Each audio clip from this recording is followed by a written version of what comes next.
entitas properti dari entitas tersebut melalui kombinasi dari teknologi-teknologi konektivitas, komunikasi, computing, and information. Ya intinya adalah perubahan dengan memanfaatkan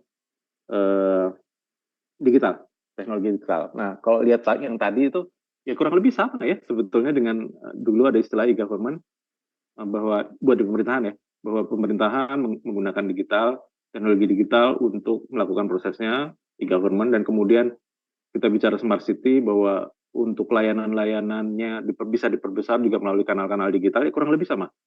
Tapi kalau untuk transformasi digital itu dia mengalamati atau berfokus kepada perubahannya. Lanjut. Boleh lanjut? Nah, intinya kan begini ya, bahwa transformasi itu adalah perubahan, change, dari sebuah status state yang saat ini ada, status dari organisasi tersebut, status A, menjadi status B, yang diinginkan, yang divisioninkan, yang akan dituju begitu. Dan itu perubahan itu menggunakan pretensi dari teknologi digital. Nah, pertanyaannya, apa sih yang berubah gitu? Dari state A ke state B, state A-nya itu apa sih? Tentu saja ini kan gambaran status atau kondisi organisasi. Nah, organisasi itu kan banyak ya komponennya, lanjut aja. Kalau kita bicara digital transformasi, itu pasti kecenderungannya, perspektifnya banyak sekali. Bisa dilihat di sini bahwa itu adalah sebuah perubahan budaya organisasi, sebuah perubahan strategi, sebuah perubahan kapabilitas orang-orangnya, pelanggannya, dan teknologinya. Jadi banyak orang yang bicara tentang transformasi digital, tapi perspektifnya banyak gitu. Hanya karena kita adalah, saya asumsikan kita adalah engineer, tentu saja kita harus pada tataran yang lebih teknikal ya, teknikal dalam hal ini mungkin teknologi. Lanjut. Nah, kalau kita bicara organisasi, paling tidak banyak orang yang bicara komponen dari organisasi kan ini ya. Ini 5M yang sebelah kiri itu. Man, machine, money, method, material. Gitu. Kemudian ada yang bilang juga dengan 2P dan T. People, process, and technology. Nah, inilah yang akan berubah dalam suatu organisasi, dalam segala aspek ketika melakukan digital transformasi. Tapi sebetulnya ada satu hal yang mendasari perubahan itu semua. Apa yang berubah? Kalian bisa tebak di sini? Apakah people-nya? Iya, people. Apakah teknologi? Kalau people itu mungkin bukan ranah diskusi kita ya. Jadi ada yang bilang pimpinan transformasi pemimpin digital begitu. Itu social changes ya, organisasi seperti ini. Tapi sebetulnya kita kan teknologi itu hanya sebagai alat.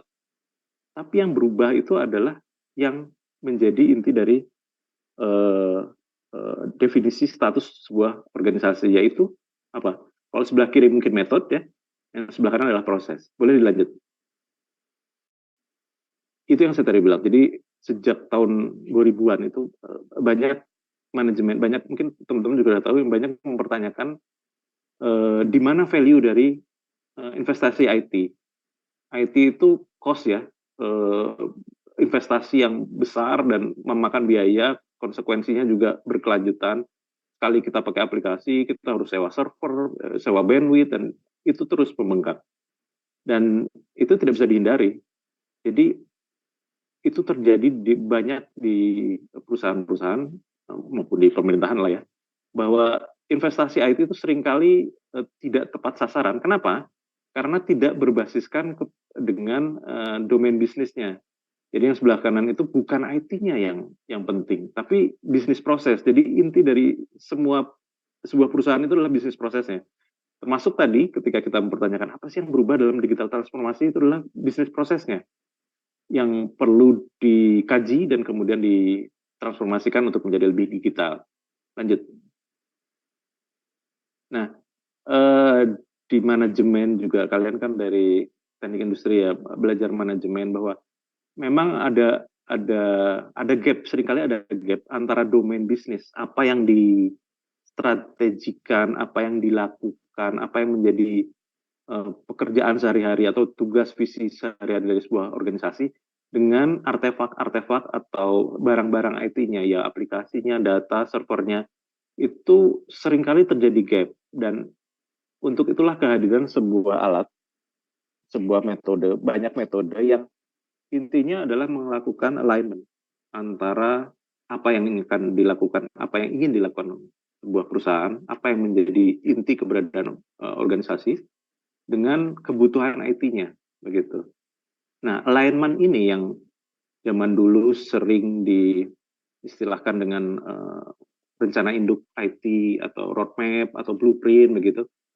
Ini sekarang sudah mengkristalisasi dengan yang mungkin sudah teman-teman pelajari selama ini dengan enterprise arsitektur. Lanjut. Nah, seperti ini. Tentu saja sudah sering mendengar ya di TOGAF dan lain sebagainya bahwa enterprise arsitektur adalah ilmunya orang IT yang ingin masuk ke dunia tataran bisnis ya. Jadi sekaligus teknologi tapi juga bisnis. Tapi intinya adalah ini bahwa teknologi itu hadir ketika ada bisnisnya, ketika ada prosesnya. Jadi tentu kalian ingat ada paling tidak dalam enterprise arsitektur ada 4 domain, ada 4 layer ya, komponen gitu, aspek gitu. Bisnis, tepatnya proses bisnis ya. Kemudian ada arsitektur datanya, kemudian ada arsitektur aplikasi, dan arsitektur teknologi. Teknologi itu servernya, cloud-nya, dan lain sebagainya. Gitu. Jaringan komunikasi data. Nah, yang sebelah kanan itu, sebetulnya masing-masing domain itu adalah daftar sebetulnya. Daftar proses bisnis, yang nomor 1 itu. Kemudian nomor 2 itulah daftar data. Kemudian nomor 3 adalah daftar aplikasi. 4, seperti yang tadi bilang, saya sebutkan daftar server sebetulnya. Server yang host menjadi tuan rumah dari aplikasi. Nah, semua komponen ini pada dasarnya adalah daftar yang selama ini terpecah-pecah. Sendiri-sendiri, adanya sendiri-sendiri. Untuk masing-masing level. Bahkan dalam konteks bisnis arsitektur, itu kita berupaya membuat satu daftar yang saling terhubung. Jadi ada proses bisnis yang digambarkan secara hierarki, nanti proses bisnis ini orang tuanya apa, kemudian anaknya siapa, berapa banyak gitu, dan bentuk gambarnya seperti apa. Bagaimana yang mungkin kalian sudah pernah belajar dari bisnis proses, penggambarannya dengan BPMN mungkin. Nah, itulah yang menjadi bisnis arsitektur. Data arsitektur itu seperti itu juga, cuma dalam konteks data. Kalau mungkin pernah bikin rancangan basis data, kelas diagram atau apa ya, IR diagram kalau zaman dulu, itulah data arsitektur. Jadi semua data, semua jenis data yang ada di perusahaan tersebut, keterhubungannya seperti apa, dan juga itu dihubungkan dengan data ini terkait dengan bisnis proses yang mana. Seterusnya juga ke bawah, kita punya daftar aplikasi yang kemudian saling terhubung juga dengan prosesnya, bisnis proses nomor 1, terhubung juga dengan datanya, dan kemudian terhubung juga dengan teknologi arsitekturnya, arsitektur server data center kita seperti apa. Ini ditaruh di cloud 1, ditaruh di cloud 2, ini ditaruh di operating system dan lain sebagainya. Nah, inilah inti dari maksud enterprise arsitektur. Jadi, jika kita bicara transformasi digital, yang kita rubah itu sejatinya adalah yang paling mendasar, yang paling atas ya, bisnis prosesnya.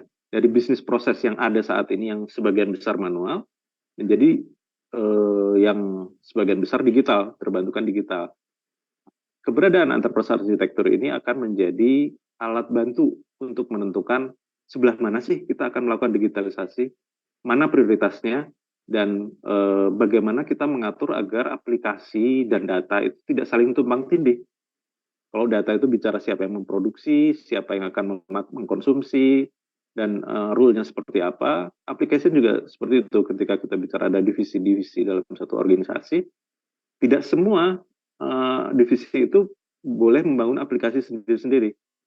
Jadi keberadaan enterprise arsitektur ini mengatur siapa yang berhak mengelola atau bahkan membuat aplikasi tertentu tersebut dengan melihat domain bisnis yang kewenangan bisnis yang mereka miliki, termasuk nanti ke data dan lain sebagainya. Jadi boleh dibilang ketika dulu istilahnya rencana induk IT gitu, sebetulnya itu adalah enterprise arsitektur. Hanya memang ketika kita bicara enterprise arsitektur, yang ujung paling atasnya itu juga harus clear ya, bahwa sebetulnya bisnis prosesnya itu apa saja. Jangan ada yang tumpang tindih, jangan ada yang dilakukan tanpa ada mandat yang jelas.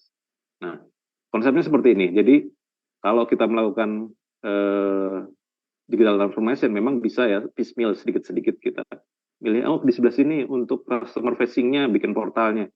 Tapi ketika kita bicara sebuah organisasi yang besar, solusi-solusi itu harus saling terhubung dan itu terhubung paling dasarnya pada aspek bisnis prosesnya. Oke, ini akademik konteksnya ya. Yang mungkin sedikit banyak kalian sudah tahu bahwa digital transformasi seperti itu, dan salah satu alat untuk melakukan digital transformasi adalah enterprise arsitektur. Jadi kalau kita bicara bahwa enterprise arsitektur adalah sebuah model, dia ada dua. Ada model saat ini, as is, existing. Jadi kita menggambarkan bisnis prosesnya seperti apa, datanya seperti apa, aplikasi seperti apa, itu as is. Nah, ketika kita mau melakukan transformasi, kita bervisi nih. Jadi nanti ke depan bisnis saya itu akan hanya atau bertambah atau berkurang dari yang sebelumnya ada atau berubah gitu. Di sebelah mananya? Kemudian nanti aplikasinya lebih terkonsolidasi, hanya untuk hubungan dengan pelanggan itu hanya satu aplikasi. Untuk back office-nya juga mungkin untuk kepegawaian sebelah sini, untuk supply chain sebelah sini. Nah, itu menjadi enterprise arsitektur yang dirancang to be gitu. Nah, pergerakan atau roadmap transformasi dari enterprise arsitektur saat ini menjadi enterprise arsitektur yang diinginkan, itulah pada intinya transformasi digital yang ingin dicapai oleh perusahaan tersebut secara komprehensif. Oke, lanjut. Sekarang kita masuk ke pemerintahan. Nah, ini yang saya mungkin curcol ya. Pemerintahan itu rumit. Konteks apa yang harus dilakukan, bagaimana konfigurasi, bagaimana keterhubungan lintas unit itu sangat rumit. Kita kenal di otonomi itu ada namanya pemerintah pusat, ada pemerintah provinsi, ada kabupaten kota. Nah, ini terjadi ketika otonomi ya. Ada pembagian apa yang boleh dilakukan oleh provinsi, mana yang kabupaten kota. Dan itu dibagi, lanjut aja, dibagi dengan kewenangan. Ini teori otonomi juga ya. Ada kewenangan absolut, itu yang benar-benar hanya dilakukan oleh pemerintah pusat, konkuren yang dibagi dengan pemerintah daerah, dalam hal ini bisa pemerintah kabupaten kota atau pemerintah provinsi. Ada yang wajib, ada yang pilihan. Wajib itu yang layanan dasar, ada yang non pelayanan dasar, dan seterusnya. Jadi dilihat di situ tuh ada berapa? 36 kalau nggak salah. 36 aspek yang di aspek dasar penyelenggaraan sebuah pemerintah daerah. Nah, itu semua dilakukan oleh masing-masing. Masing-masing. Jadi kalau kita bicara enterprise di pemerintahan itu bisa kita bicara enterprise, tentu saja ada perangkat daerah, enterprise kabupaten kota, ada enterprise provinsi, ada enterprise pusat gitu. Nah, ini yang seharusnya memang punya kejelasan dalam struktur keorganisasian, dalam hal ini arsitektur enterprise-nya, dan itu kendalanya ya, kompleksitasnya di situ. Lanjut aja. Nah, ini kalau kami di Jawa Barat itu kurang lebih seperti ini ya. Ada 26 dinas itu yang mengurus urusan kewenangan tadi, ada badan itu yang mengurus internal gitu ya. Seperti biro ya. Dia bukan untuk pelayanan kepada masyarakat tapi lebih untuk pelayanan internal, sama juga biro pada Setda itu pelayanan ke internal. Ada 9, ada inspektorat itu pengawas, ada Setwan, ada UPTD, nah ini pelayanan kepada masyarakat, ada cabang dinas, anaknya dinas gitu di lokasi geografis, kemudian ada Satuan Pendidikan 841. Bayangkan ini adalah sebuah enterprise yang raksasa sebetulnya, yang masih banyak hal yang harus dilakukan untuk didudukan. Nanti saya ceritakan lebih lanjut. Dan ini di semua perangkat daerah ya, di semua pemerintah daerah itu seperti ini. Yang di atasnya itu ada pemerintah pusat, kementerian-kementerian yang juga bisa kita lihat sebagai sebuah enterprise, multi enterprise, setiap kementerian mungkin satu enterprise, atau bahkan kita bisa melihat satu dinas itu adalah satu enterprise. Lanjut.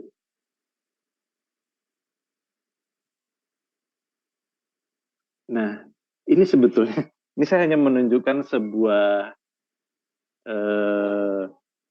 disjoint, sebuah fragmen-fragmen dari konsep pemerintahan yang belum terhubung, yang masih perlu dihubungkan. Ini saya cerita tentang sebelah kiri itu, ini di biro aja ya, di biro organisasi ya, ada yang namanya aspek kelembagaan, yang bicara tentang uh, uh, pembentukan dinas, isi dari dinas, struktur, ada jabatan, dan lain sebagainya. Kemudian ada ketata laksanaan di bagaimana membuat sebuah pekerja, mendefinisikan sebuah kerja. Kemudian ada kinerja, ada perencanaan. Kalau diperhatikan sebelah kiri ya, kelembagaan itu ada tugas dan fungsi.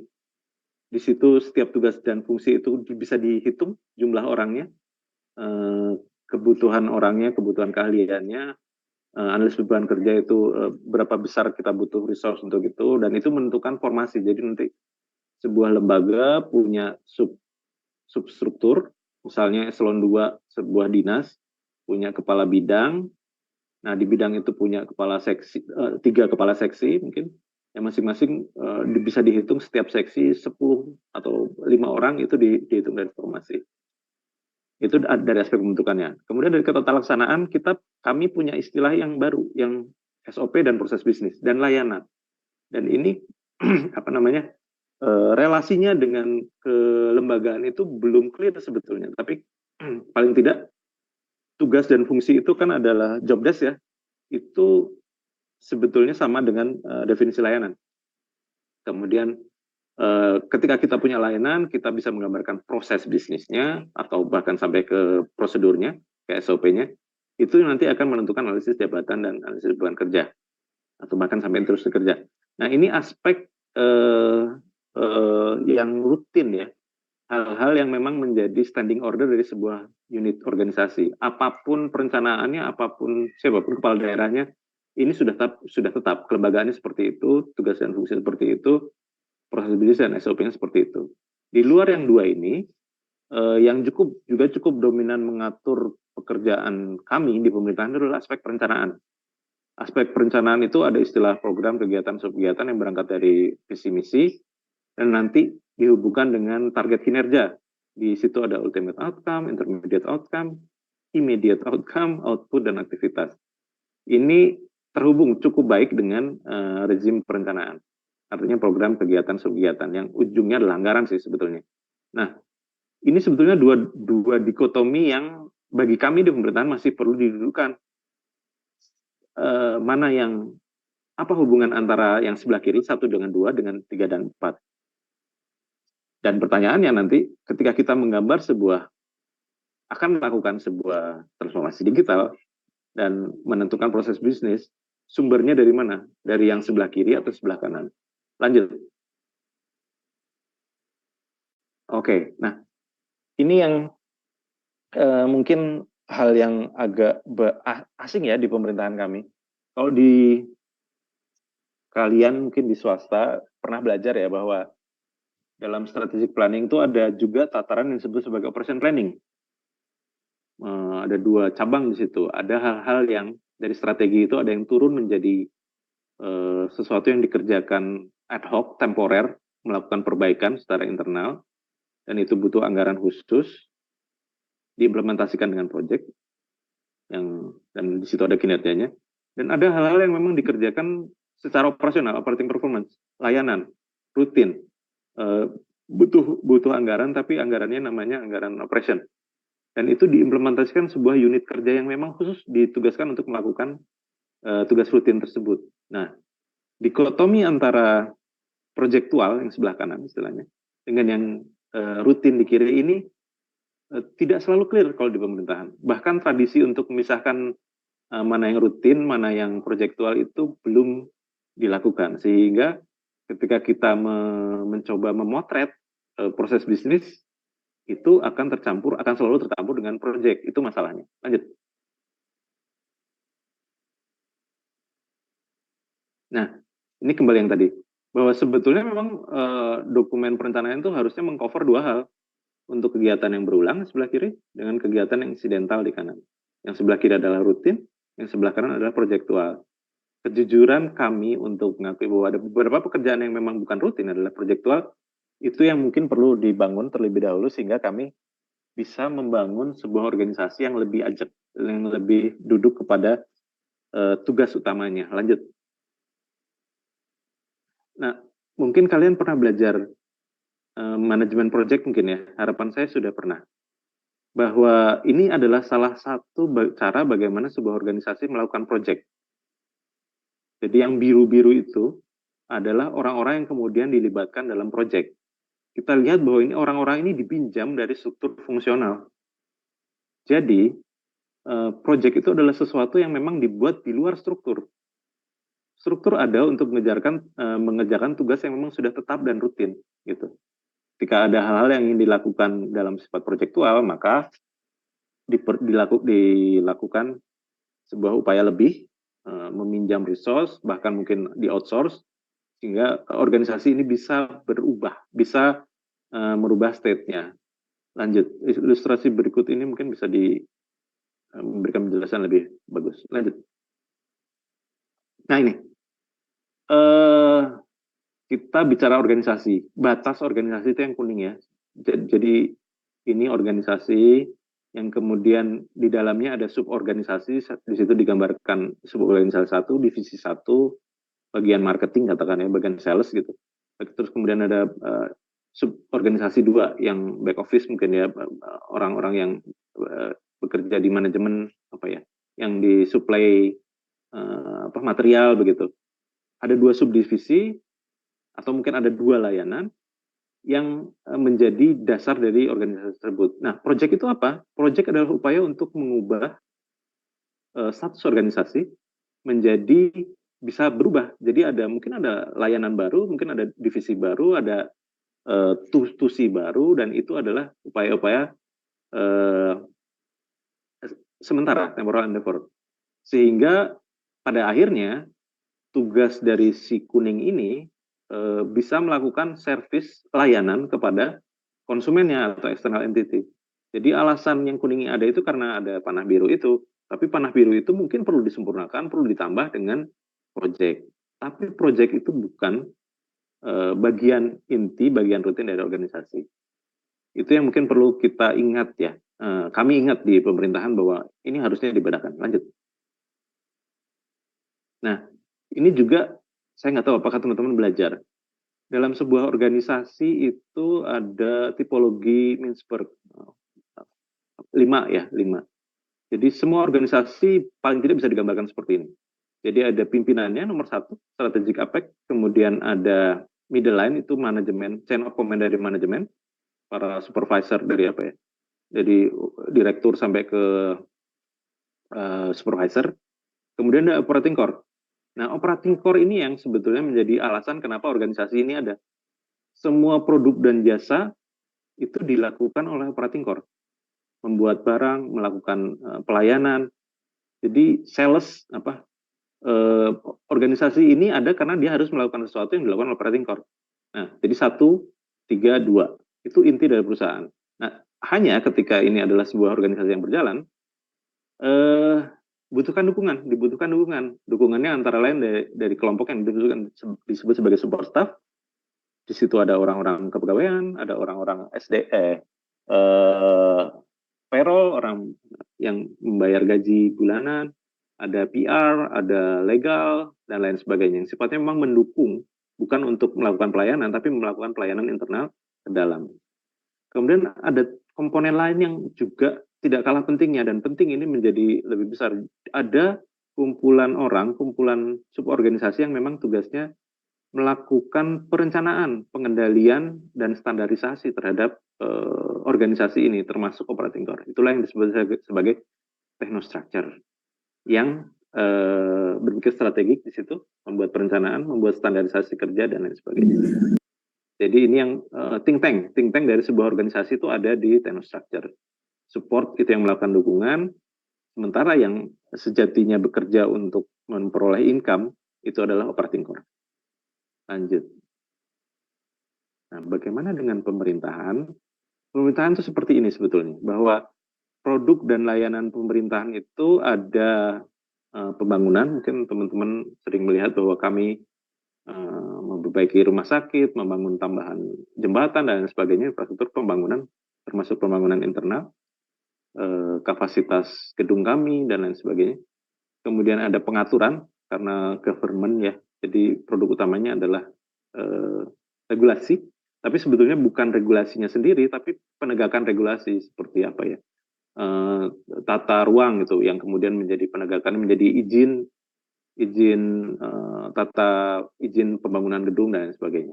Nah, itu yang paling utama sebetulnya adalah pemerintahan itu melakukan pelayanan, mulai dari pelayanan kependudukan, pelayanan kesehatan, pelayanan kependidikan dan lain sebagainya. Jadi kami ada itu sebetulnya untuk yang panah biru itu, ya perusahaan swasta juga seperti itu ya. Sorry, panah oranye itu. Jadi operating core melakukan production, produk dan service, dan kemudian ini didukung oleh komponen lain, technostructure dan support staff. Nah, ini yang kadang-kadang membuat kompleks ya, karena kami adalah organisasi yang sudah sangat kompleks, dibentuk dengan tradisi pembagian kewenangan yang rumit begitu, jadi dengan administratif yang tebal, jadi kami itu cenderung tenggelam dengan pekerjaan-pekerjaan yang sifatnya bukan yang oranye, tapi yang biru. Jadi kami sibuk mengurus perencanaannya, sibuk mengurus penggajiannya, tata naskah lah, apalah, seragam lah gitu. Sehingga yang inti ke bawahnya itu menjadi tidak lagi dominan. Nah, ini yang kemudian memang perlu didudukkan. Dan apa alat pendudukannya? Enterprise arsitektur. Lanjut. Nah, ini kalau di pemerintahan, enterprise arsitektur itu diadopsi dalam regulasi yang namanya sistem pemerintahan berbasis elektronik, atau itu sebetulnya e-gov dengan bahasa Indonesia ya, SPBE. Ada perpresnya, ada PP-nya begitu. Jadi dimandatkan kami semua, setiap instansi itu artinya pemerintah ya, pemerintah daerah, pemerintah pusat, kabupaten kota maupun provinsi, diminta untuk membangun arsitektur SPBE yang bukan lagi tadi komponennya berapa, 4 kan, sekarang komponennya menjadi 6. Kalau lihat di situ nomor 1 adalah domain proses bisnis, kemudian ada domain layanan, jadi bisnisnya itu dibagi 2, proses bisnis dan layanan, kemudian juga aplikasi, data, infrastruktur, dan ditambahin keamanan gitu. Ini menjadi mandat yang memang harus dikerjakan harus disusun oleh setiap perangkat, setiap instansi ya. Hanya memang ini baru tahun berapa? 2018, 2019, dan kita semua, kami itu belajar. Saya tadi dibilang ahli, enggak juga. Karena memang saya baru terjun ke enterprise arsitektur ya ketika belajar SPBE, terus kemudian ketika berkuliah ngajar gitu, kemudian baru menemukan relevansi semangatnya itu apa arsitektur enterprise. Ya itu, jadi kita punya komponen-komponen, daftar dari masing-masing domain yang terhubung, sehingga semua itu ada relevansi, ada justifikasi keberadaannya. Aplikasi ada itu karena proses bisnis gitu. Data ini diproduksi oleh proses bisnis yang ini dan ini. Nah, itulah manfaat ya arsitektur enterprise, termasuk untuk melakukan transformasi digital. Lanjut. Nah, ini konsep keterhubungan antar domain tadi ya. Abaikan yang ada istilah referensi ya. Referensi itu kamusnya, kamus-kamus yang menjadi acuan ketika membuat menyusun daftar tadi. Dimulai dari arsitektur proses bisnis, dia terhubung dengan layanan, terhubung dengan arsitektur data. Jadi proses bisnis ini memakai dan menghasilkan data apa. Nah, itu digambarkan dalam sebuah diagram multidimensi di arsitektur. Kemudian juga dengan layanan, proses bisnis ini terhubung dengan layanan apa? Layanan ini punya proses bisnis di mana begitu. Termasuk aplikasi. Aplikasi itu dasar dari layanan mana? Didasari oleh layanan mana yang pada akhirnya kan ke proses bisnis juga. Kemudian aplikasi ini terhubung dengan data mana gitu. Keamanan dan infrastruktur. Kurang lebih seperti itu ya. Jadi ada keterhubungan, masing-masing adalah daftar yang di dalamnya saling terhubung, tapi secara lintas domain dia juga terhubung. Terbayang bentuk dokumennya nggak bisa manual ini memang. sesuatu yang harus dibuat dengan alat bantu tertentu. Lanjut. Oke, ini sebetulnya bukan penggambaran proses bisnis ya. Jadi, tapi kurang lebih sama, bahwa ketika kita mengidentifikasi proses bisnis, kita melihat tugas dari sebuah unit kerja, kerjaan rutin dari sebuah unit kerja. Di situ ada jangka waktu periode, rincian fungsi, ada konsumennya, dan lain sebagainya. Dan ini yang dengan konteks organisasi kami yang sudah cukup besar, ini adalah pekerjaan raksasa sebetulnya untuk mengidentifikasi proses bisnis, keterhubungannya, hierarkinya, dan keterhubungannya terhadap domain-domain yang lain. Lanjut. Tapi ini upaya yang kami lakukan. Lanjut.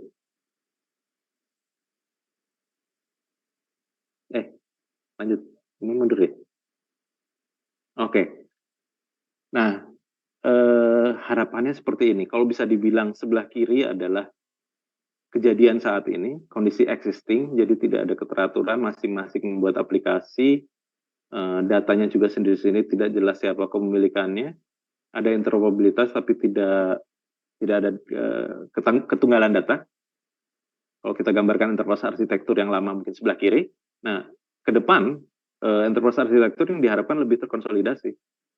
Jadi ada kejelasan sebuah aplikasi itu berasal dari proses bisnis yang mana, dan proses bisnis ini bicara tentang data yang mana. Jadi tidak ada lagi tumpang tindih, tidak lagi ada aplikasi data yang tumpang tindih, tidak ada aplikasi yang redundan, dan lebih pentingnya lagi tidak ada fungsi dari satu organisasi baik layanan maupun proses bisnis yang tumpang tindih. Nah, jadi sekaligus ketika kita memberesin digitalnya, aspek digitalnya, kita juga memberesin aspek bisnisnya, non digitalnya. Kalau lihat di situ yang atas, jadi tujuannya apa, kemudian bagaimana strukturnya, proses bisnisnya, data, dan sebagainya. Jadi itu yang tadi digambarkan bahwa ada arsitektur enterprise lama, existing, ada enterprise arsitektur to be-nya. Perjalanan dari satu ke dua itu adalah transformasi digital. Itu tinggal memilih mana yang lebih dulu, mana yang bisa di tahun depan, di kebelakangan. Lanjut. Nah, ini yang sudah kami rintis di pemerintahan dalam konteks SPBE. Kalau yang tadinya kita mencatat tadi kan ada 6 domain ya. 6 domain itu masing-masing akan menjadi satu worksheet. Kalau di Excel itu menjadi satu worksheet. Bayangkan itu dikalikan dengan jumlah perangkat daerah atau bahkan dengan anak cabangnya, itu luar biasa volume datanya. Dan itu perlu dihubung-hubungkan kan, satu domain dengan domain yang lain. Makanya kami memanfaatkan platform enterprise arsitektur yang memang sudah sering dipakai oleh banyak pihak. Kami belajar dengan konsultan, dan ini agak berbeda secara nasional. Kita pakai Spark, ya. Pakai Spark yang menggambarkan secara multidimensi, mulai dari proses bisnis sampai ke data, proses bisnis, layanan, data, aplikasi, sampai ke infrastruktur dan keamanan. Gitu. Lanjut, ada lagi nggak? Nah, ini yang kurang lebih sudah dirintis ya.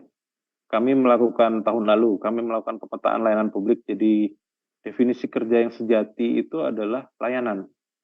Jadi layanan yang diselenggarakan oleh masing-masing, kita lakukan sensus, kemudian kita cross check dengan tusinya, bukan tusi, tugas dan fungsi.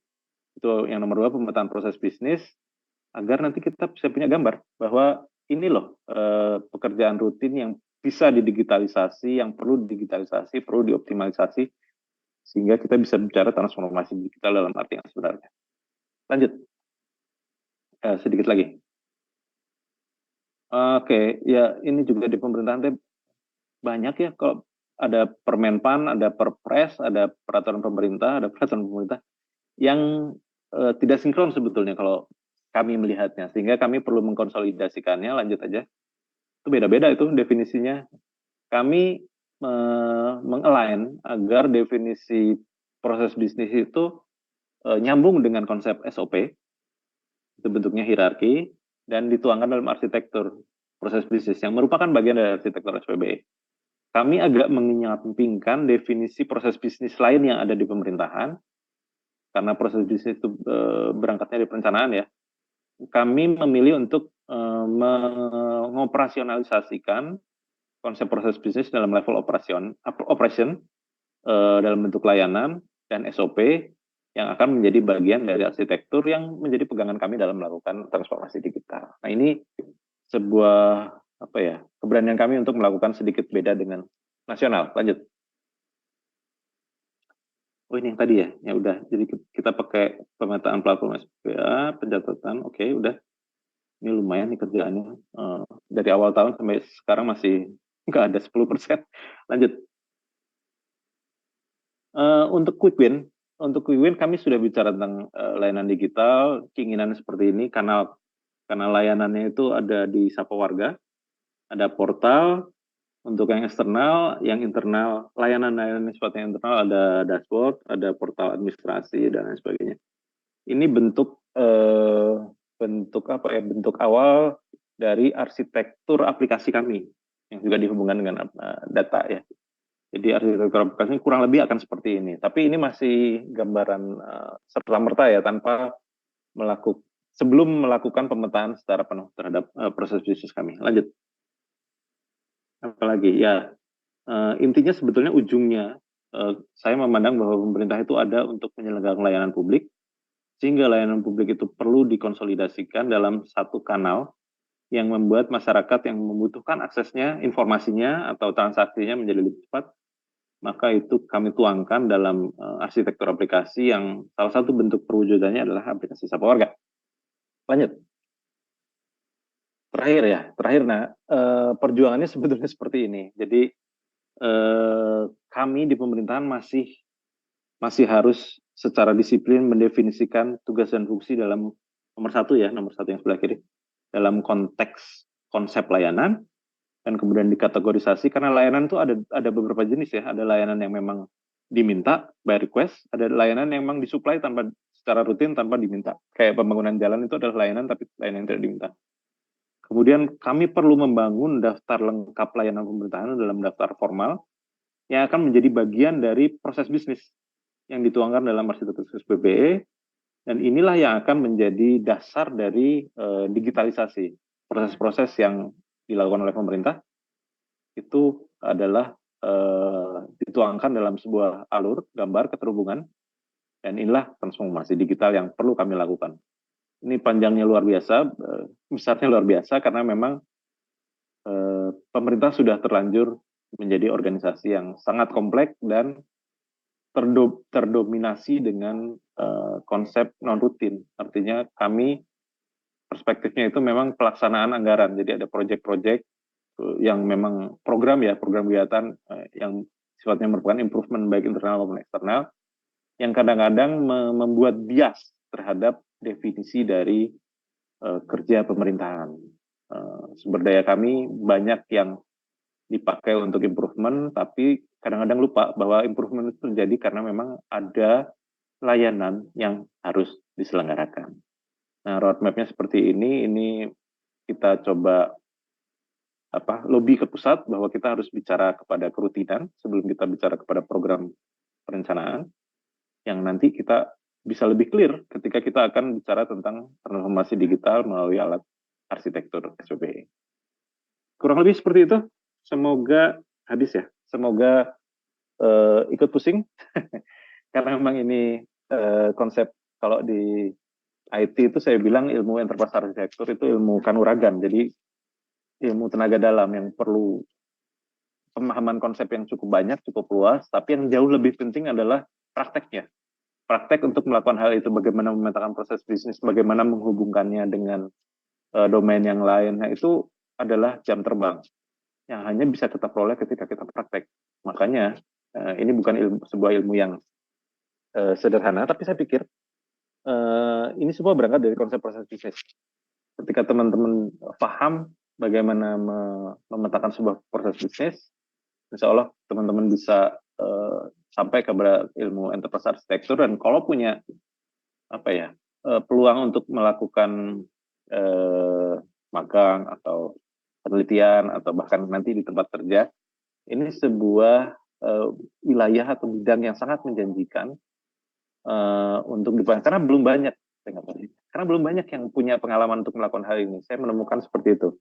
Jangankan bicara digital, tapi bicara menggabungkan antara konteks bisnis dengan digital. Nah itu mungkin karena kalian dari rekayasa industri, tentu saja ini adalah hal yang akan sangat bermanfaat bagi masa depan kalian. Saya kira itu curhat saya malam ini. Semoga memberikan inspirasi. Silakan kalau ada yang ingin ditanyakan. Saya 52 menit ternyata bicaranya. Oke, terlalu panjang sebetulnya. Silakan, saya kembalikan ke Pak Jihan untuk mungkin ada yang tanya jawab. Silakan. Baik, saya ucapkan terima kasih kepada Bapak Purnomo yang telah menyampaikan materi yang sangat insightful nih. Nah, dari materi yang sudah disampaikan tadi, sepertinya teman-teman di sini juga punya pertanyaan-pertanyaan menarik ya. Tanpa menunggu lebih lama lagi, kita bisa langsung masuk ke sesi Q&A. Iya. Untuk teman-teman yang ingin bertanya, bisa langsung raise hand, open cam, serta menyebutkan asal kampus dan nama, atau bisa juga bertanya melalui Wow. link Slido yang sudah diberikan oleh panitia menggunakan format penamaan kota, nama, kelas ya. Nah, sudah ada beberapa peserta ternyata yang open cam dan juga raise hand ya Pak ya. Mungkin untuk penanya pertama ada Kak Chandra. Mungkin bisa langsung perkenalan dan juga menanyakan pertanyaannya. Oke, bismillahirrahmanirrahim. Ya. Nama saya Tanda Erjuno dari Telkom University Kampus Bandung, Pak. Salam kenal, Pak. Salam kenal. Oke, mungkin ada beberapa pertanyaan ya. Kalau misal tadi diulik kayak panjang banget, terus panjang ini, ada ini satu kalimat menarik ya. Ilmu kanuragan. Betul, betul. Kalian harus belajar tuh, mumpung masih kuliah. Mulai dasarnya dulu. Mungkin tapi gini, kajian. Ya, terima kasih ya. Ini teman-teman banyak atensinya karena ini bukan topik yang sederhana sih sebetulnya. Bahwa teman-teman mencermati dan nggak tiduran gitu, nggak ngantuk. Saya apresiasi. Silakan. Oke. Mungkin ada beberapa pertanyaan ya Pak. Yang pertama, kalau misal kita ngomongin pemerintahan ya, kan bagaimana caranya transformasi digital pemerintah dalam menjembatani kesenjangan tuh Pak. Kalau nggak salah di slide 4 ya, ada state A yang exiting sama state B yang visionet. Terus gimana caranya kalau misal kita tahu ya, Provinsi Jabar kalau tidak salah provinsi yang terpadat di Indonesia ya. Itu kalau tidak salah dalam menerapkan policy development dalam diterapkan dalam konteks transformasi digital pemerintahan untuk memastikan keselarasan antara strategi dan implementasi ya. Terus sama yang terakhir, gimana sih caranya pemerintah provinsi ya menerapkan atau memastikan grand design layanan digital ya, seperti yang kita tahu ya, ada aplikasi Sapa Warga tuh yang bagus. Cuman kan apakah ya mungkin saya perlu apa ya namanya, saya perlu share gitu ke Bapak gitu. Misal pertanyaan-pertanyaan apa sih kayak grand design-nya, kan pasti ada kebutuhan pemangku kepentingan, masyarakat, pegawai dan pemerintah dan sektor swasta. Saya kira itu Pak. Oke. Kasih. Ya, ini bukan langsung kajian ya, nggak apa-apa ya, langsung aja ya. Daripada ini saya lupa nanti pertanyaannya. Jadi tantangan kami di pemerintahan itu sebetulnya mendudukkan konsep pelayanan. Tugas kami di pemerintahan itu sebetulnya melakukan penyelenggaraan layanan kepada publik dalam berbagai aspek ya. Hanya memang pemerintahan ada itu bukan hanya untuk melakukan pelayanan, tapi untuk melakukan istilahnya pembangunan ya. Pembangunan ini yang kemudian direncanakan. Pembangunan ini dilakukan untuk memperbaiki situasi yang tadinya tidak baik menjadi lebih baik. Angka kemiskinan, kalau bicara transformasi digital ya sebetulnya bukan hanya pemerintahnya saja yang harus transform, tapi juga masyarakatnya kan, konsumennya bisa. Itu masalah lain ya, bahwa kami adalah bagian dari komunitas. Hanya memang saya tidak terlalu ingin kita berkonsentrasi kepada memang fungsi pemerintah itu melakukan pembangunan ya. Tapi ketika kami sibuk melakukan pembangunan, yang namanya pembangunan itu kan sebuah upaya untuk memperbaiki ya. Analoginya gini, Kang. Eh, ada sekelompok orang nih ya, ada orang yang sakit, yang sedang DB atau apa begitu. Kemudian ada sekelompok orang yang tidak sakit. Nah, pertanyaannya, apakah treatment kepada kedua kelompok masyarakat itu sama? Beda kan? Beda. Nah, yang namanya pembangunan itu, kalau dari definisi itu adalah upaya untuk merubah begitu, itu adalah menyembuhkan orang yang sakit itu. Jadi orang sakit itu berkurang. Tapi jangan lupa di balik orang sakit itu ada orang sehat. Bahkan orang sakit itu ketika sembuh jadi sehat. Nah, untuk menjaga mereka sehat itu kan butuh effort, butuh upaya, ya kasih vitamin, apa harus olahraga dan sebagainya. Inilah yang seringkali tidak disadari oleh para perencana kita. Jadi dalam melakukan improvement, di balik improvement itu ada kerutinan yang harus dijaga, yang harus ada di maintain, which is layanan.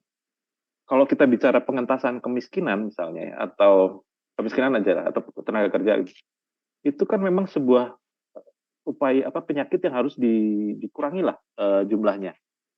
Tapi upaya penyembuhan yang sakit tadi itu tidak bisa berhenti di level proyektual, tidak bisa berhenti di pembangunan. Artinya dengan membangun rumah sakit, dengan menambah tenaga medis gitu, tidak cukup. Itu harus ada yang, nah, ini rumah sakit sudah ada, siapa yang maintain, gimana pelayanannya. Nah, itulah aspek kerutinan yang menurut saya, ini agak pribadi, yang harusnya didudukkan. Jadi pemikiran heavy kepada masalah, kemudian obat masalah itu ya sudah benar gitu. Tapi jangan lupa bahwa untuk mikirin itu kita juga harus memikirkan kepada aspek manajemen kerutinan. Jadi kalau mungkin teman-teman punya kesempatan melihat bagaimana pemerintah di negara maju berorganisasi, berkinerja, mereka itu tidak banyak bicara bagaimana mengentaskan kemiskinan, bagaimana angka pengangguran, itu enggak. Jadi unit-unit kerja dari pemerintahan di sana itu sudah murni bicara layanan apa yang dia selenggarakan, gitu. Yang berpikir pembangunan itu mungkin memang ada, tapi di level pemerintah pusat mungkin ya, yang memang ada program-program pendidikan, pokoknya memang untuk pembangunan dalam tanda kutip. Tapi pemerintah daerah regionalnya itu cenderung berpikir tentang bagaimana menyelenggarakan layanan yang memang ditugaskan, yang memang sudah direncanakan juga ya. Ini adalah kerutinan yang memang harus dilakukan. Jadi tidak lagi berpikir strategis gitu. Nah, ini juga yang sebetulnya menjadi menurut saya kesalahan dari kita sebagai kami, maksudnya pembentukan negara ini. Jadi banyak orang yang berpikir strategis, banyak orang yang disuruh berpikir perencanaan. Padahal harusnya ada orang yang berpikir strategik, ada orang yang memang melakukan operasional, tidak usah harus berpikir. Nah, bicara bisnis proses, bicara tentang aplikasi, itu kan sebetulnya kerutinan, bukan pembangunan begitu. Itu opini saya yang memang bukan orang perencanaan sih ya, karena kita engineer, kita bicara tentang operation.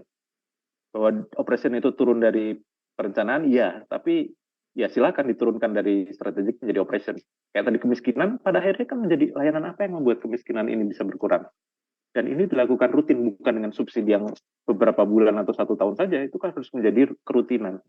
Kurang lebih seperti itu yang saya harapkan bisa terjadi dengan kami mendudukkan enterprise arsitektur, sehingga domain bisnisnya jelas, layanannya apa, dan itu yang dilakukan. Sedikit di luar, maksudnya regardless apapun perencanaannya, apapun siapapun pemimpin daerahnya, pasti itu yang dilakukan. Gitu. Ngejawab nggak? Menjawab banget, Pak.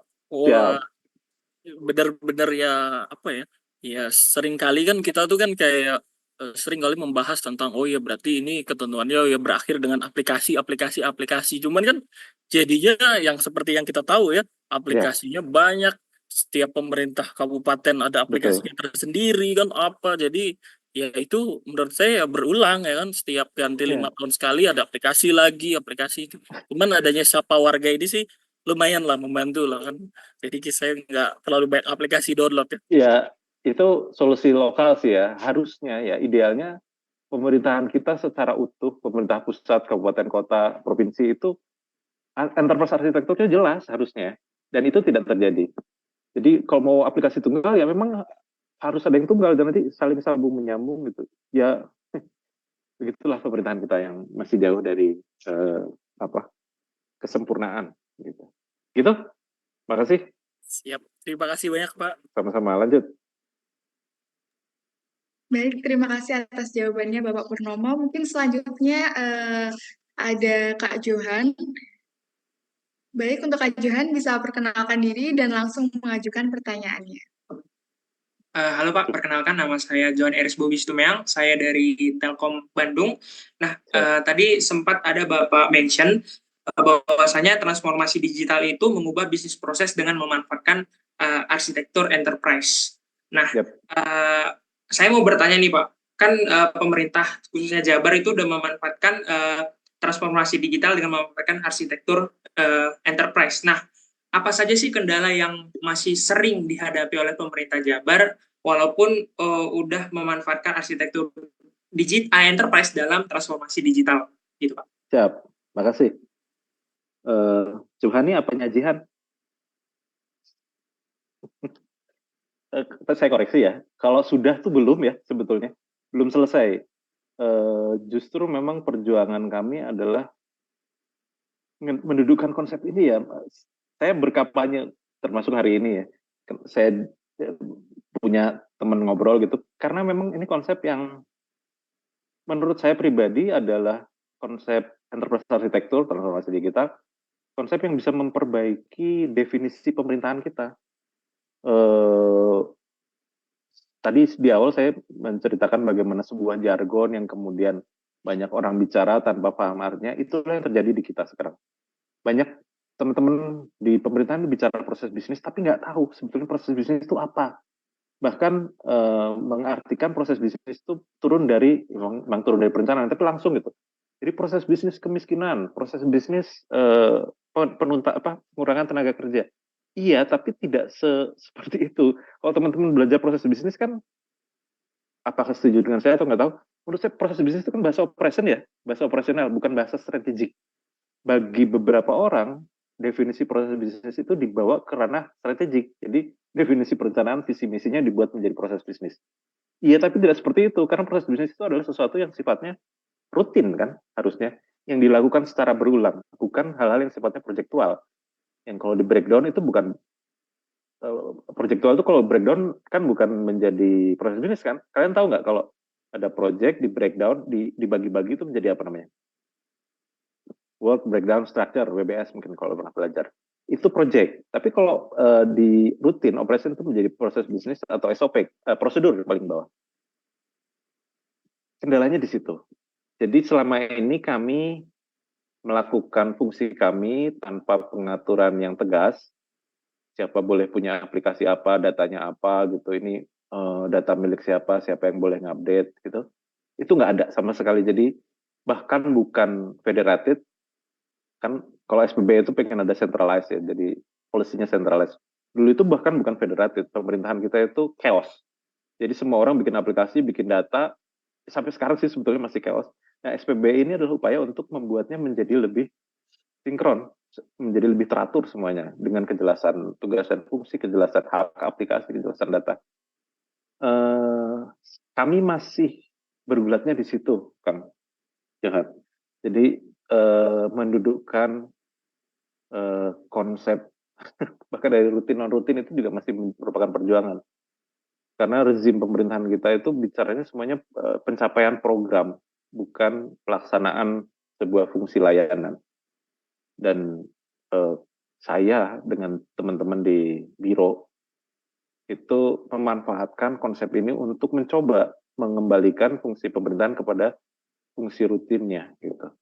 Oke lah, memang tugas mulia untuk memperbaiki situasi di masyarakat dan sebagainya, tapi itu semua harus dilakukan secara tersistematisasi gitu, sesuai dengan alurnya. Sapa warga, upaya awal kami, mungkin beberapa pemerintah daerah lain juga sudah, mungkin DKI ya, sudah lebih bagus. Karena chaos tadi ya, jadi masing-masing punya aplikasi, bikin layanan di aplikasi tersebut. Nah, kenapa saya orang teknis ya, saya kuliah juga di IT, tapi kemudian ditarik ke ngurusin organisasi, di biro organisasi. Semangatnya itu, satu, agar organisasi bicara digital, dua, agar konsep proses bisnis ini bisa menjadi dasar dari segala hal, kinerja pembangunan, bukan kinerja kelembagaan dan lain sebagainya. Nah, itulah di situ mungkin yang butuh bantuan teman-teman akademik, teman-teman kuliah untuk masuk melihat pemerintahan sebagaimana aslinya gitu, yang sejatinya memang masih banyak yang harus diperbaiki. Di Telyu nggak ada ilmu pemerintahan ya? Nggak ada ya? Nggak ada administrasi publik. Nah, itu yang saya agak sedih ya, sebetulnya teman-teman di ilmu pemerintahan, ilmu administrasi publik itu tidak pernah bicara di level operation, tidak pernah bicara tentang layanan. Perspektifnya adalah pemerintah itu adalah pembuat kebijakan yang memang solusinya adalah regulasi, jadi perda, menjadi pergub, padahal bukan itu. Solusi pemerintahan itu adalah menegakkan pelayanan publik yang memang dibutuhkan oleh masyarakat. Regulasi tidak menyelesaikan hal itu, begitu. Jadi masih, ya sejujurnya masih jauh. Makanya nanti kalian kalau ada yang ngelamar jadi PNS, nah bisa meneruskan hal tersebut. Aman? Oke, Pak. Terima kasih. Terima kasih. Baik, terima kasih untuk jawabannya Bapak Purnomo. Nah, mungkin untuk teman-teman Telkom University dari Jakarta dan Surabaya, jika ada pertanyaan bisa langsung diajukan juga ya. Nah, mungkin kita lanjut ke penanya ketiga. Ada Kak Putu Bagus, mungkin bisa langsung memperkenalkan diri dan juga mengajukan pertanyaannya. Halo. Itu foto atau? Siap. Oke. Terus silakan. Tes. Apakah suara saya sudah terdengar? Ada, baik Gus. Oke, terima kasih atas kesempatannya. Sebelumnya, perkenalkan saya Putu Bagus Widewijaya Pertama dari kelas S 4605 dari kampus Bandung. Sebelumnya saya mau mengucapkan terima kasih banyak kepada Pak Yustianto atas materinya yang sangat insightful banget nih malam ini. Mungkin tadi berdasarkan presentasi yang sudah Bapak lakukan, ada satu kata nih yang bisa dibilang cukup menarik perhatian saya, yakni kayak investasi IT yang dilakukan oleh pemerintah sering sekali tidak tepat sasaran dikarenakan tidak sesuai lah dengan ini bisnis prosesnya. Dan bisa dibilang saya juga merasakan hal tersebut, Pak. Di mana saya juga sering kali merasa bahwa investasi IT yang dilakukan oleh pemerintah itu juga sering banget tidak tepat sasaran kan tidak sesuai juga dengan kebutuhan dan kemampuan yang dimiliki oleh target dari bisnis proses yang dimiliki pemerintah itu, yang dimana pada umumnya tuh targetnya adalah masyarakat. Mungkin salah satu contohnya nih misalnya sebuah instansi pemerintahan tuh membuat sebuah aplikasi berbasis mobile yang dimana aplikasi itu hanya digunakan dalam sekali dalam setahun, sedangkan gawai yang dimiliki oleh masyarakat seringkali tidak mendukung aplikasi tersebut dalam menjalankan bisnis proses yang dimiliki oleh instansi tersebut. Nah, pertanyaan saya tuh satu, Pak. Mengapa sih pemerintah itu cenderung senang membuat sebuah aplikasi berbasis mobile yang bisa dibilang cukup susah lah diakses oleh masyarakat umum, khususnya pada masyarakat yang memiliki income yang rendah gitu, yang bisa dibilang gawai yang dimiliki itu gitu sih. Kenapa mobile ya? Atau kenapa banyak aplikasi? Atau dua-duanya? Baik. Kedua-duanya, Pak. Dua-duanya. Karena saya sendiri lebih prefer website gitu, Pak, untuk mengakses itu sih. Makasih, Pak. Makasih. Ya, saya 2019 itu di Dinas Kominfo itu megang daftar aplikasi yang ada di Pemprov nih, masih di Pemprov doang nih. Itu tuh jumlahnya 400 something gitu. 400 something aplikasi yang sudah pernah dibangun sejak kami punya data center, punya domain jabarprof.id. Dan kemudian ditemukan lebih dari sepertiga di antaranya itu hanya tinggal nama. Sudah tidak berfungsi lagi, tidak dipakai, sudah hilang, cuma jadi artefak gitu dan itu kan cost ya.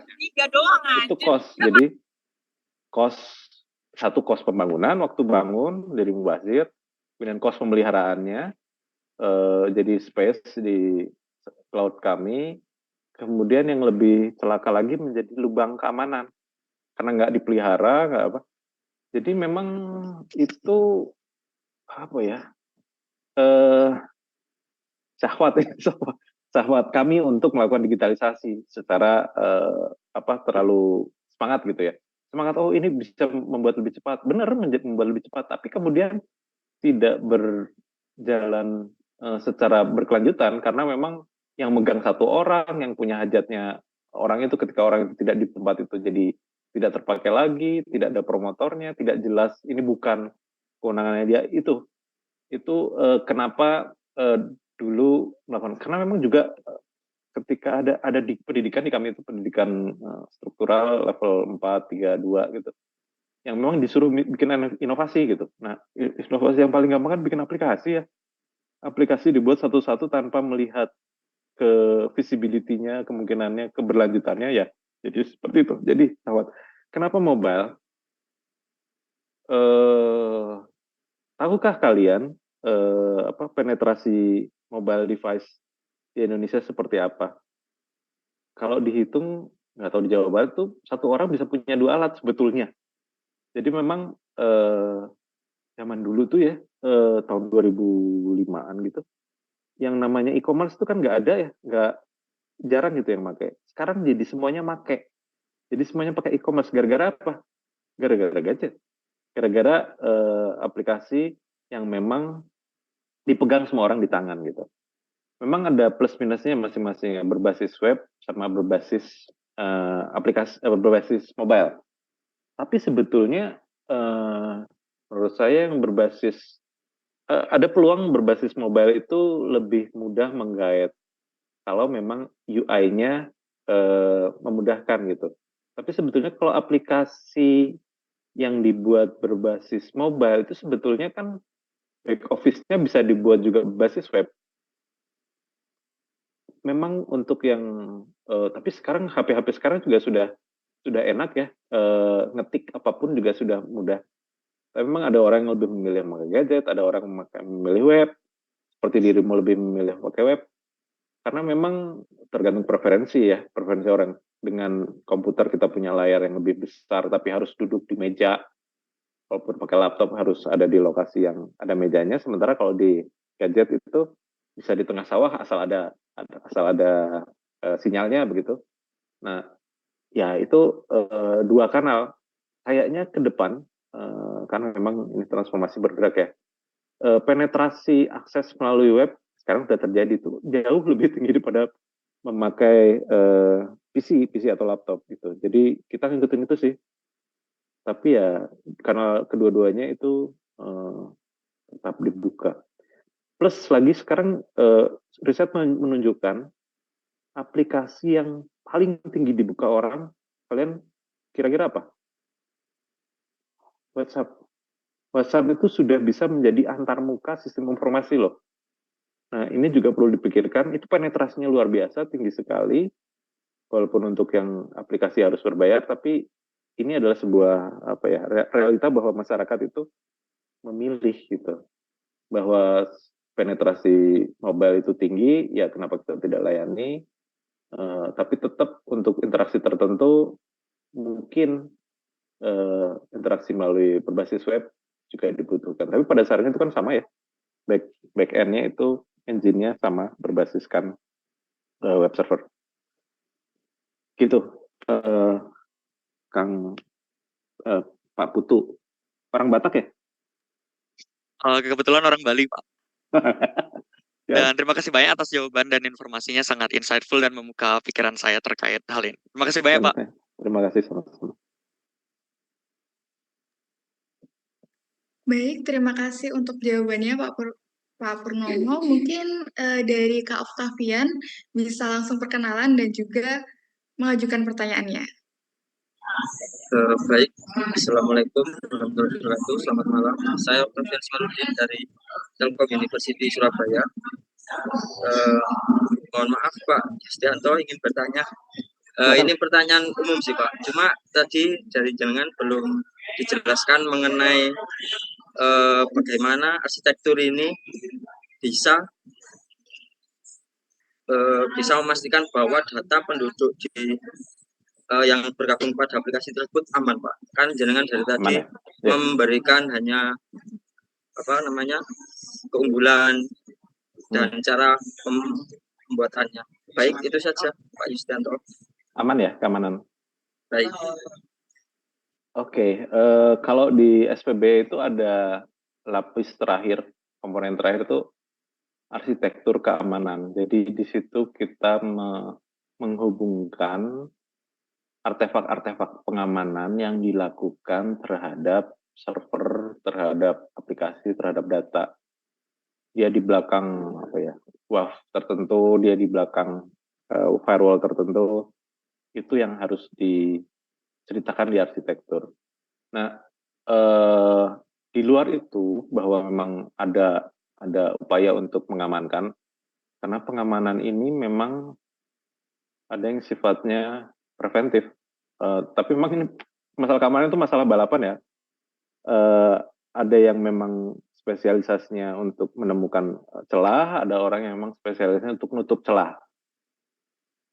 Celah itu akan selalu ada. Kalian mungkin sering dapat update ya, kalau pakai operating system atau pakai di Android atau pakai iPhone, iOS itu kan pasti ada update ya setiap, atau kalau saya nggak ada sebulan sekali itu. Tapi kalau operating system di PC itu Windows misalnya itu hampir 2 minggu sekali itu ada update. Nah, itu adalah contoh bagaimana upaya pengamanan, karena keamanan itu memang akan selalu ada bolongnya.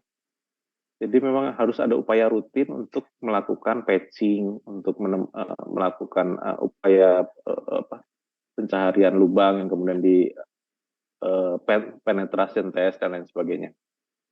Nah, itu disiplin yang memang dicatat dalam arsitektur keamanan gitu. Tapi itu sebetulnya di luar dari arsitektur ya aslinya. Intinya ketika kita punya peta gambaran, kita punya aplikasi apa saja sih selama ini gitu. Kita punya data apa saja. Nah, artefak-artefak ini yang kemudian menjadi dasar bagaimana kita menentukan ini resiko keamanan. Apa yang bisa kita lakukan untuk mengamankan hal tersebut. Salah satu yang bisa dilakukan adalah melakukan konsolidasi.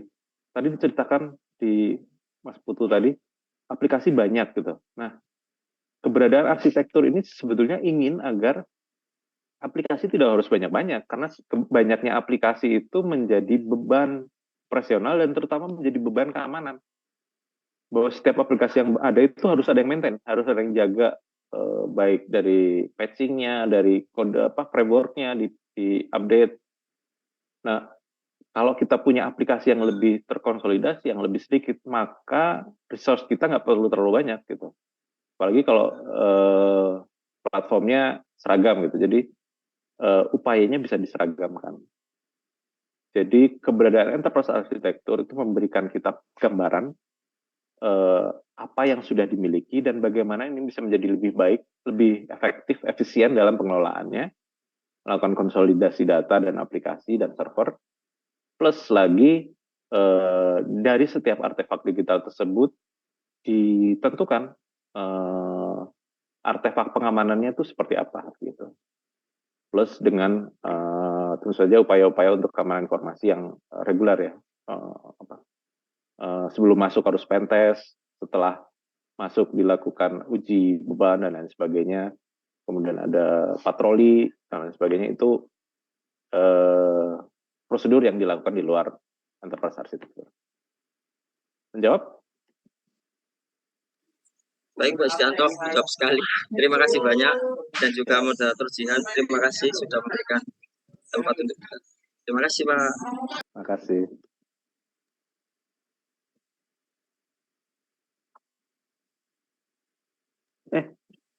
Baik, mungkin untuk penanya berikutnya ada Kak Dwi Lutfi. Mungkin bisa langsung perkenalkan diri dan juga mengajukan pertanyaannya. Baik, terima kasih. Perkenalkan, nama saya Dwi Lutfi dari Telkom Surabaya. Sebenarnya mau ngambil tadi kan sempat. Sebentar, Pak Bijan, ini ada Pak Rida, ada Pak Sony. Ini teman-teman saya di Pemprov, teman-teman Telyo yang sama-sama berkecimpung di enterprise architecture. Coba dipanggil mereka. Ya Pak, kebetulan Pak Rida, Pak Sony mengampuni juga. Wah, ini gimana? Kita menemani. Nah, kami cerita tambahan. Kami dalam menerapkan enterprise architecture ini, SPBE tentunya, itu salah satu mitra dari Diskominfo yang sering menjadi suhu kami itu teman-teman di Telyu sebetulnya, Pak Sony dan Pak Rida ini. Salam. Selamat malam, terima kasih. Ya. Mohon maaf. Oke. Okay. Siap. Maka silakan dilanjut ke Mas Dwi Lutfi. Baik Pak, tadi kan sempat bahas tentang keamanan dalam sebuah sistem dan juga arsitektur enterprise kan, data itu pasti sangat penting. Saya langsung ke studi kasus aja kan Pak. Di beberapa bulan kebelakangan kemarin itu kan ada studi kasus Kominfo kena hack ya Pak di bagian datanya. Oh ya, sore itu? Dan ya, itu kan Pak. Saya kan sebagai anak IT juga merasa bingung dan juga kenapa atau apakah Indonesia ini benar-benar sudah siap untuk digitalisasi. Nah, itu pertanyaan yang bagus itu. Dan juga apakah penerapan EA atau arsitektur enterprise ini sudah diterapkan di dalam, terutama kan tadi sempat lihat di slide-nya Bapak itu ada pusat, daerah sama pusat, provinsi sama daerah. Kabupaten kota. Kemarin kan sempat datanya itu collab semua ya Pak. Karena kalau nggak salah ini bisa bisa salah. Yang PDN ya, PDN mati ya. Ya, Yang jadi setiap kementerian itu kan kalau nggak salah ada kebijakan suruh dijadiin satu. Ya. Dan juga saya juga bingung itu kok bisa jadiin satu tapi tidak ada backup. Itu jadi salah satunya. Setelah itu kan tadi apakah gitu? Indonesia sudah siap untuk digitalisasi dan juga apakah penerapan AI ini sudah diterapkan ataupun orang-orang atasnya ini tidak tahu mengenai AI ataupun sistem digitalisasi yang akan diterapkan. Padahal kan Indonesia akan katanya akan menuju Indonesia Emas tahun 2020. Ya, oke. Aduh ya, siap. Makasih, bagus pertanyaannya. Itu. Ya baik Pak.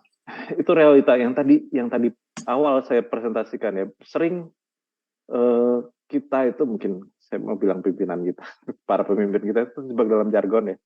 Bicara tentang proses bisnis, bicara tentang SPBE, bicara tentang Bitcoin, bicara tentang AI gitu, tanpa sebetulnya memahami apa itu barangnya dan bagaimana itu bisa bermanfaat. Jadi itu cuman pesan saya aja, teman-teman kalau memang mendengar itu jangan cuman baca istilahnya ya, cari definisinya dan bagaimana operationnya. Yang namanya SPBE itu Pak Sony sama Pak Ridra tahu, itu udah menjadi semangat pemerintah pusat sejak tahun 2018 ya, 18. Hanya memang kita semua tampaknya masih belajar ya. Apa itu enterprise arsitektur, gimana sih konsekuensinya. Dan yang terjadi adalah digitalisasi ini dipandang sebagai hanya bagian dari sebuah upaya perbaikan. Padahal enterprise arsitektur, transformasi itu adalah sebuah bagaimana menjalankan sebuah pemerintahan. Jadi tidak bisa dipisahin dari fungsi pemerintahan yang asli. Bukan hanya sebuah upaya parsial, tapi upaya mendasar untuk mengalamati bagaimana pemerintah berfungsi. Yang bicara tentang SPBE, walaupun semua kementerian bicara, faktanya di kita itu hanya satu, ASDEP ya? Kalau nggak salah Pak itu ASDEP yang bicara SPBE, yang bagaimana mengatur. Betul. Tapi tidak mewarnai bagaimana perencanaan itu dilakukan, bagaimana kelembagaan itu dilakukan, bagaimana proses bisnis itu diartikan. Jadi masih parsial. Belum lagi ketika kita bicara transformasi digital, itu kan berarti kita butuh digital talent ya. Butuh orang-orang yang, siapa yang cerita ke saya, Pak Rida atau Pak Sony? Pemerintah itu kita belum sepenuhnya bicara bahwa kita butuh tenaga IT yang bukan generalis. Di kami itu ada istilah peranata komputer. Nah, peranata komputer itu ngerjain semuanya. Padahal di dunia kita yang namanya orang IT itu kan macam-macam ya spesialisasinya. Ada orang jarkom, ada orang analis, ada orang UI UX, ada orang database. Nah, spesialisasi seperti itu belum menjadi pemahaman kami di pemerintahan. Dulu ada okupansi itu, tapi tindak lanjutnya belum. Jadi kalau saya melihat sebetulnya memang pemerintah kita masih perlu banyak belajar ya untuk bicara secara sah, secara legal bahwa kita melakukan transformasi digital. Lebih banyak keinginan tapi belum banyak realisasi dari pemikiran yang lebih ke operation gitu. PDN mati, ya kejadian seperti itu memang betul ya, seringkali tidak bisa dihindari. Tapi yang mungkin teman-teman belajar manajemen resiko, manajemen keamanan juga, ya kalau memang itu menjadi resiko kan harusnya dihitung ya, kemungkinannya, keparahannya, sehingga kita punya langkah-langkah mitigasi. Nah, ya paling tidak kejadian itu menunjukkan bahwa memang kita masih perlu belajar gitu untuk melakukan digitalisasi, apalagi transformasi digital gitu. Makanya saya berharap banyak yang menyentuh, masuk gitu ke pemerintahan secara lebih lebih dalam gitu, bahkan melakukan kritikal terhadap praktek-praktek pemerintahan yang seringkali tidak tepat sasaran gitu ya. Gitu. Nah itu tugas kita semua sih, atau tugas kalian untuk ngebenerin pemerintah agar bukan hanya bicara jargon tapi bicara tentang operasional gitu. Memang itu kondisinya betul, sebuah kekhawatiran dari kita semua. Tapi memang tiap tahun kami dinilai ya, tiap pemerintah daerah itu dinilai kematangan SPBE-nya seperti apa. Ya harapannya itu semakin baik ya, memang semakin baik. Tapi dalam beberapa aspek kadang-kadang kita menghadapi penilaian itu tidak secara dewasa, artinya karena dinilai maka belajar semalam gitu istilahnya, sistem kebut semalam. Padahal bukan itu kan yang diharapkan, kita melakukan perbaikan secara berkelanjutan, bukan nilainya, tapi kita paham dan bisa melakukan. Nah itu juga penyakit kami di pemerintahan yang seringkali tidak menusuk kepada masalah yang sebetulnya. Terima kasih kan. Baik Pak, terima kasih.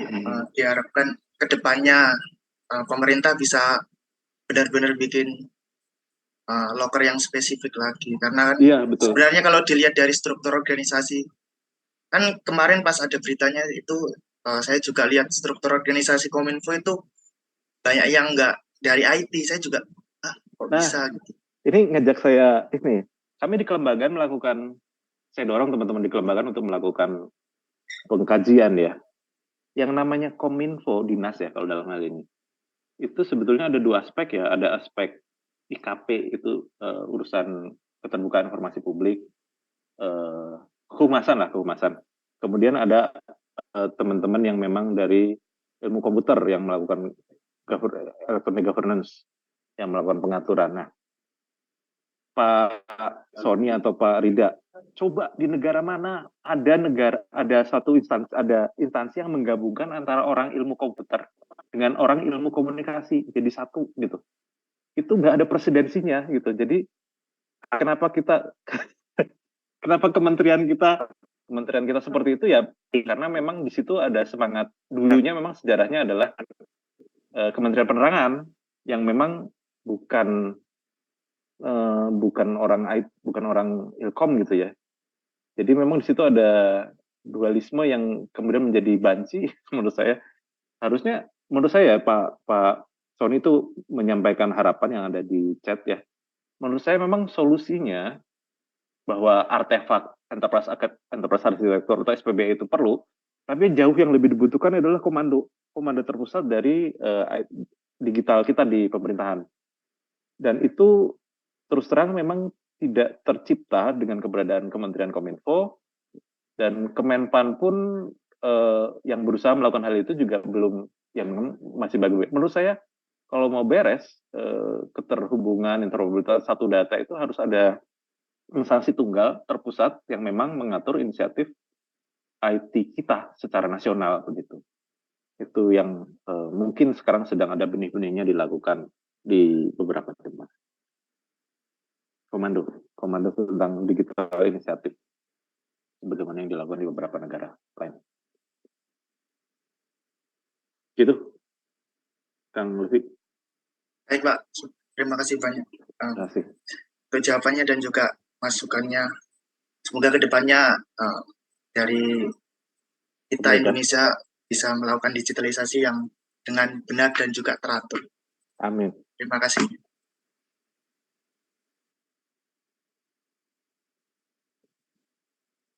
Ya. Ada lagi? Baik. Baik, terima kasih Bapak Purnomo. Mungkin untuk pertanyaan terakhir kita bisa ambil dari link Slido-nya ya. Mungkin untuk Silakan. operator bisa tolong bantu share screen.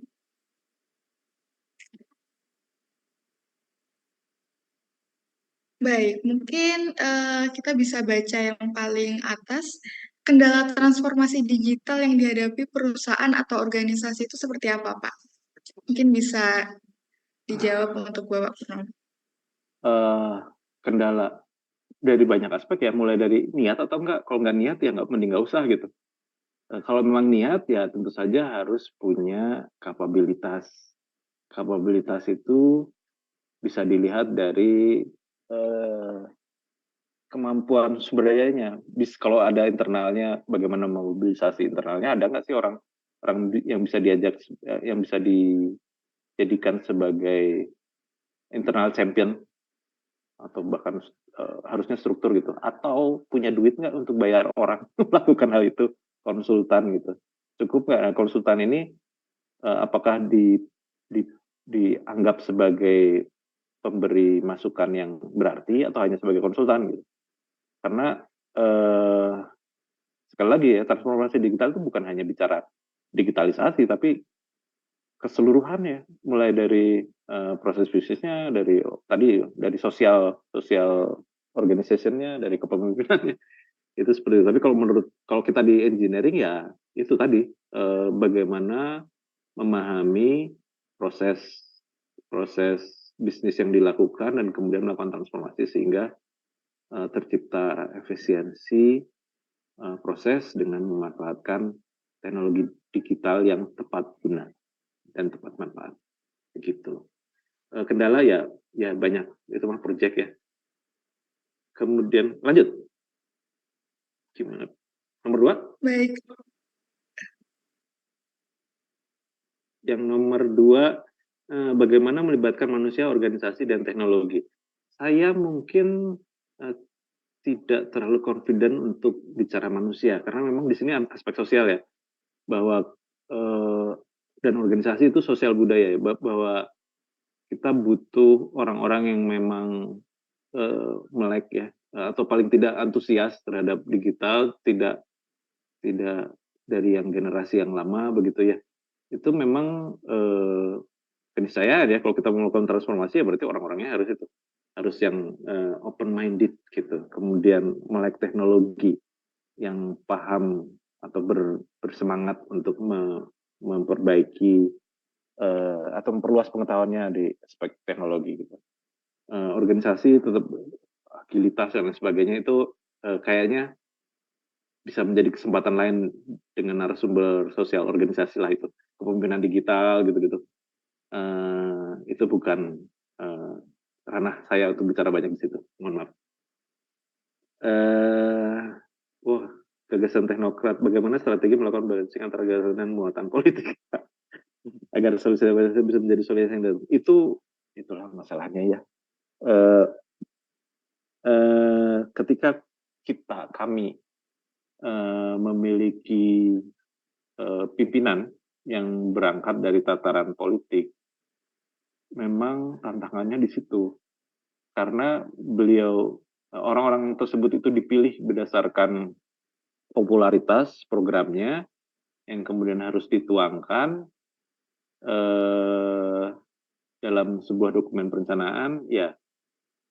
Nah, mungkin teman-teman nggak ada yang lahir di zaman mengalami orde baru ya. Zaman dulu tuh kita ada yang namanya GBHN, Garis Besar Haluan Negara, di mana arah pemerintahan itu relatif tetap ya, ada pegangan besarnya.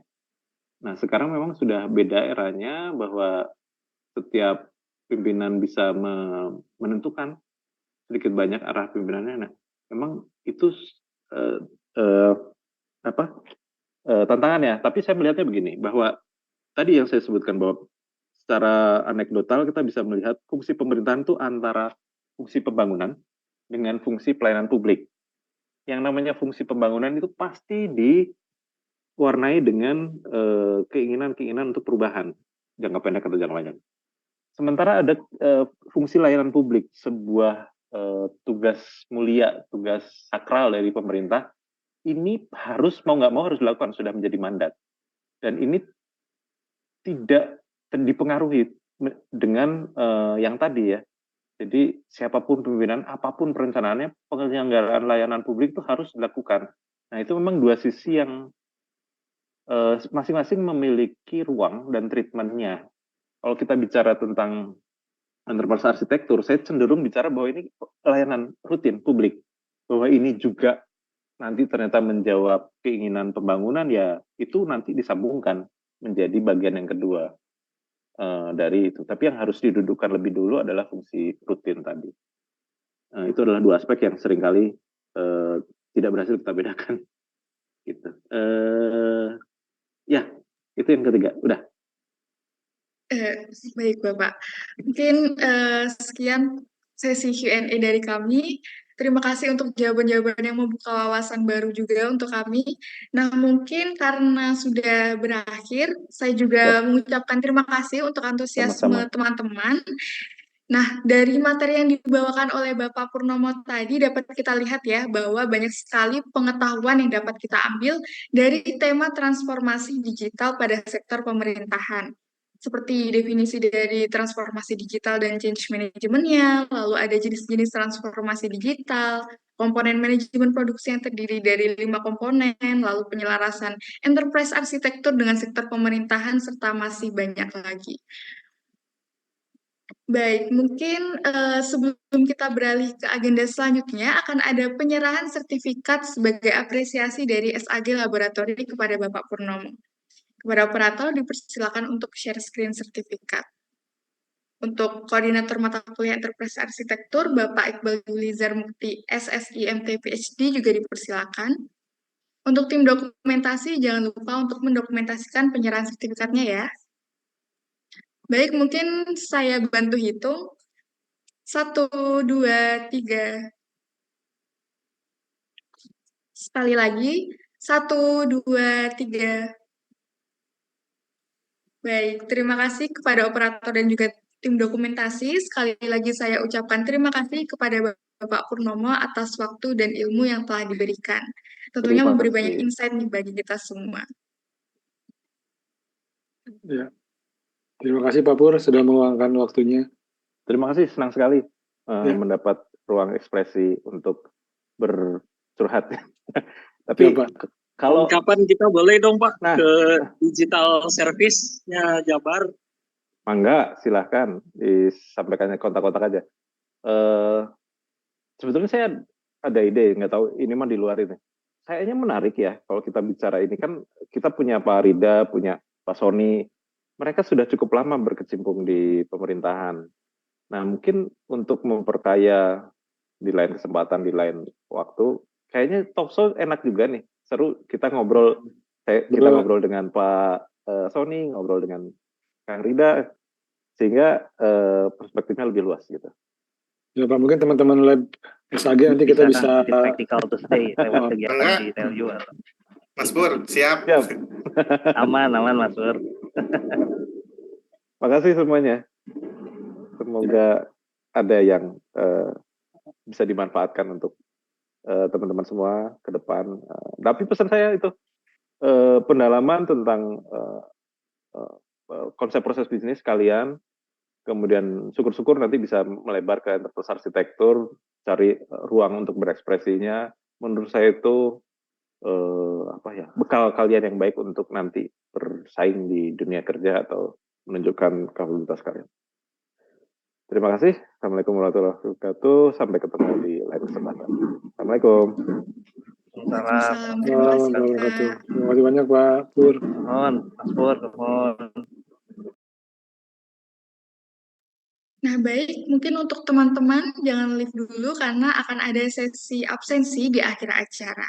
Nah, sekian sesi penyerahan sertifikat dari saya. Selanjutnya akan saya kembalikan ke Kak Rafa dan Kak Ina untuk dilanjutkan.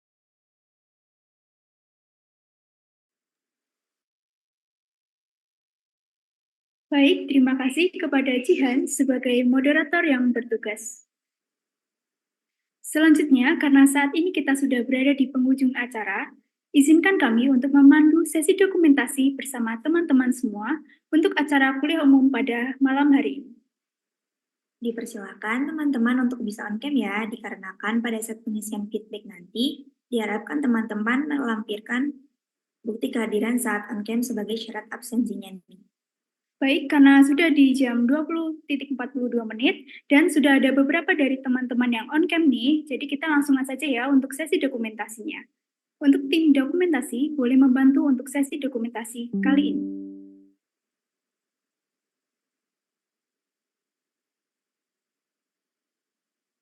Oke, untuk slide yang pertama, 1, 2, 3.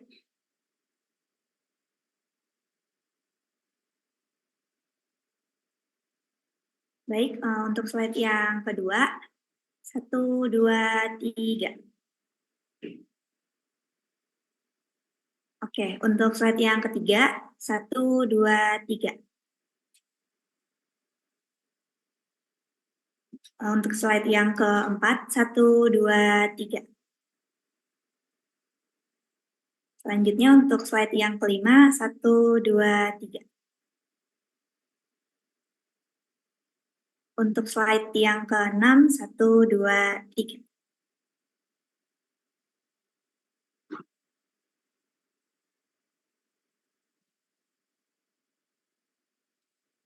Baik, terima kasih kepada tim dokumentasi yang telah membantu dalam sesi dokumentasi kali ini. Baik, selanjutnya kita masuk ke sesinya yang ditunggu-tunggu sama teman-teman nih. Untuk teman-teman, bisa mengisi link absensi yang ada di kolom chat ya.